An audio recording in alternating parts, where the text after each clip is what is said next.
Yeah, hi, this is Alkin, and welcome back to my channel. Well, I want to bring you some information about Peanut the Squirrel and Fred the Raccoon. According to the owners, they weren't very political to begin with, but being that the circumstances and how they were taken by the state of New York was such an overreach, it hit a nerve. And I think I know why it hit a nerve.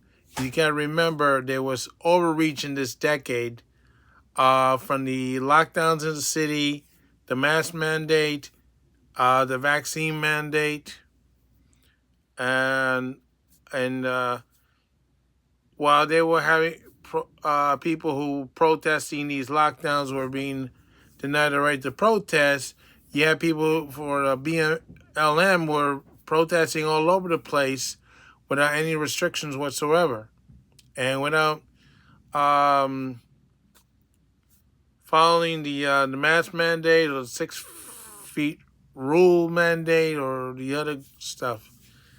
So, not to mention that also there was another reason people were upset, especially in Minnesota, that you got to remember um, during the lockdowns over there, we don't know why, but the police force in Minnesota, I think it's Minneapolis or whatever it was, there's a video of it.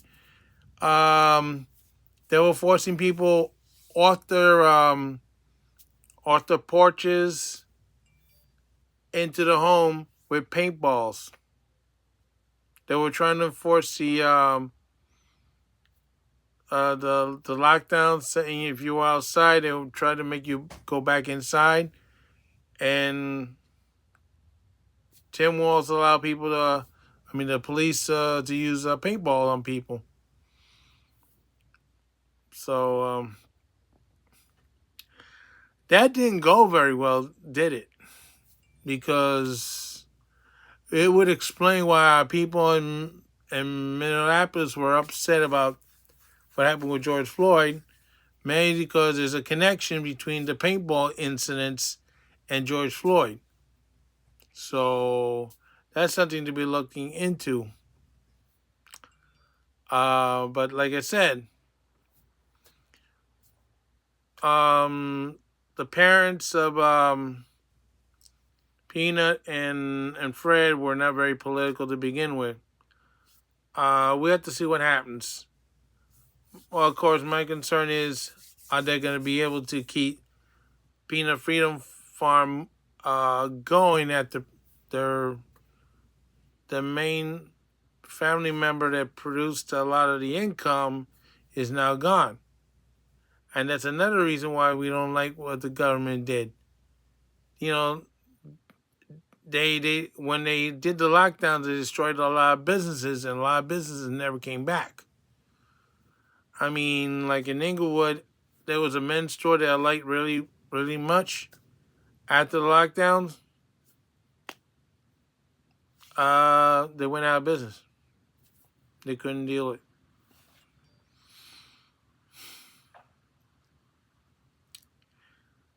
it. And when I was in New York, the government in New York is god awful.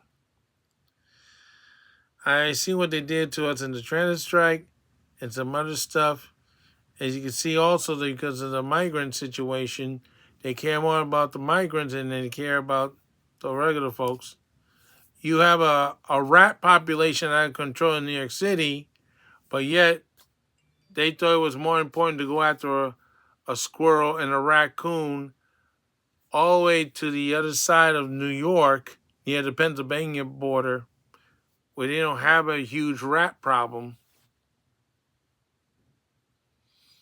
Of course, I think the rat problem is in Albany, and it's not four-legged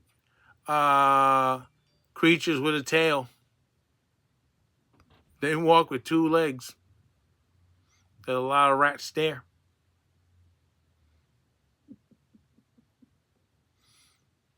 Dirty political, dirty rats, which I also call them now a bunch of squirrel killers.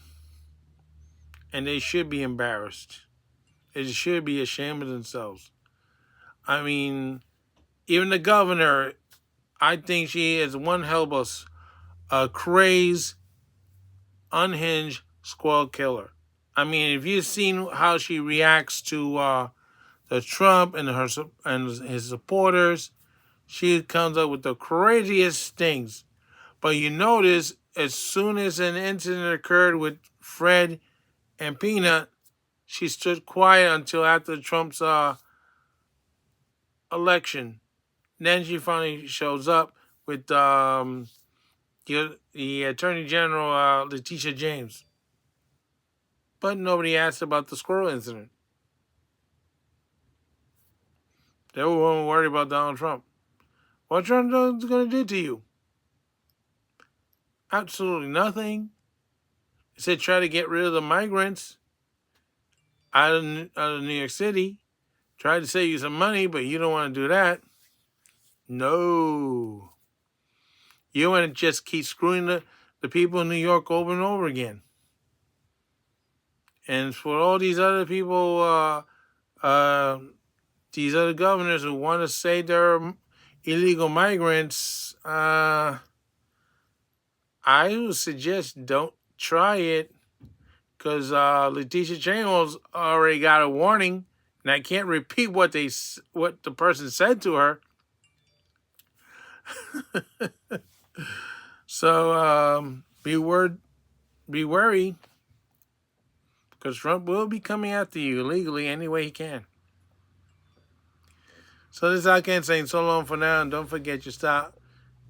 And I'm